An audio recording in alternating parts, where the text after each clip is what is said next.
Hi there and welcome to World Sport from London. I'm Don Riddell. We're going to start with the stunning news that Martina Hingis has tested positive for cocaine and retired from professional tennis for the second time. The former world number one, who won 5 Grand Slam singles titles, revealed the news of the positive test, which was made at Wimbledon in June. An angry and emotional Hingis says she is entirely innocent and says she'd rather quit the sport than spend years embroiled in legal battles. Hingis wasn't told of the test result until mid-September, 2.5 months after the sample had been taken, following her third-round defeat by Laura Granville. It was her first tournament in nearly a year following hip and back injuries. Hingis has vehemently denied any wrongdoing and says her attorney has found inconsistencies with the urine sample in question, saying the authorities couldn't even prove that it belonged to her. Despite her retirement, the tour chief, Larry Scott, says he expects the case against her to continue. And this is what the lady herself had to say in Zurich. Grüezi, meine Damen, meine Herren. I have been accused by an outsourced testing company of taking cocaine during the championships at Wimbledon. I find this accusation so horrendous, so monstrous, that I have decided to confront it head-on by talking to the press. My weapon on the tennis court is and always was one single thing: the game, the ingenuity on court. And for this style of tennis, there is only one performance enhancer: the love of the game. And so, considering this situation, my age and the problems I have been having with my hip, I have decided to no longer play tennis on the tour. Upon advice from my attorneys, I'm afraid I am unable to answer any questions. My answers can insult someone and create even more problems for me. Therefore, there is only one more thing for me to do: to thank all of you for the many years of goodwill, and also to assure you I have never taken drugs. Well, at the top of her game, Hingis was sensational, and who can forget her breakout year in 1997 when she became the youngest major champion of the 20th century by winning the Australian Open, aged just 16. She also won the US Open and Wimbledon that same year. The Swiss Miss, as she became known, won a total of 14 Grand Slam titles, 5 singles events, including 3 at Wimbledon. She was a major doubles champion 9 times, including all 4 in 1998. She also took 43 WTA Tour titles, including 3 since her comeback from retirement at the end of 2005. All in all, her career win-loss record stands at a very impressive 548 and 133. It's actually hard to believe that someone so talented and so focused would throw it all away like this, and that's certainly the view of Sports Illustrated's John Wertheim, who's been speaking with our Patrick Snell. Even given tennis's standards in these matters, this one is just absolutely bizarre right now. A lot of it doesn't make a whole lot of sense, including the timing. The WTA had a statement saying they hadn't been aware of this positive test. It's a very strange situation.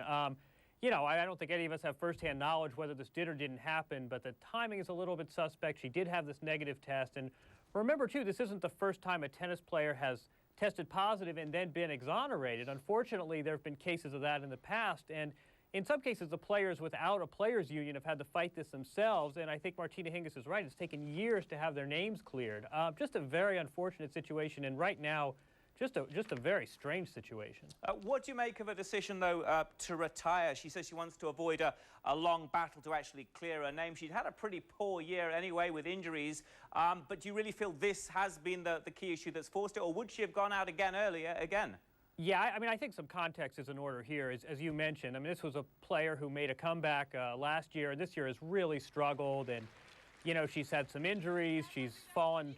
Basically, she'll be out of the top 20 by the end of the year, so it's not a complete surprise. This is not a player in the prime of her career, but I think she looked at this and said, you know, I'm injured already. I've already taken this hiatus and come back, and do I really want to spend the next 2 years with this cloud over me, answering these questions at every tour stop? I imagine the legal bills will be extensive. Again, a player rumored to sort of be thinking about retirement anyway.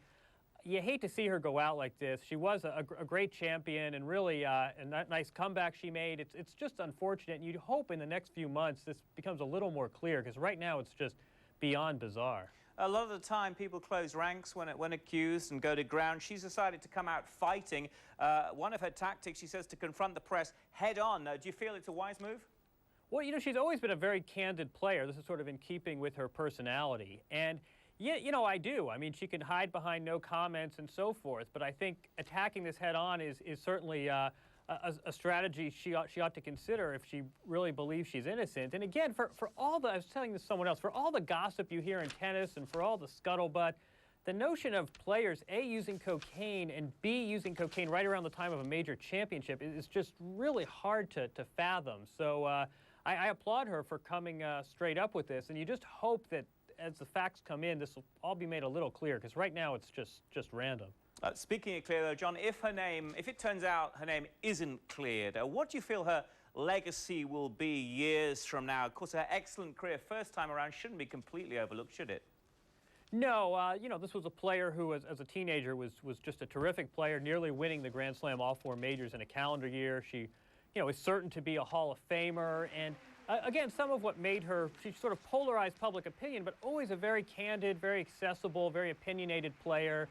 Again, especially after making this comeback where she sort of got the public sympathy she didn't necessarily have early in her career, it's really unfortunate to see her go out like this. But I think regardless of what happens, this has to be considered a great player, certainly destined for the Hall of Fame.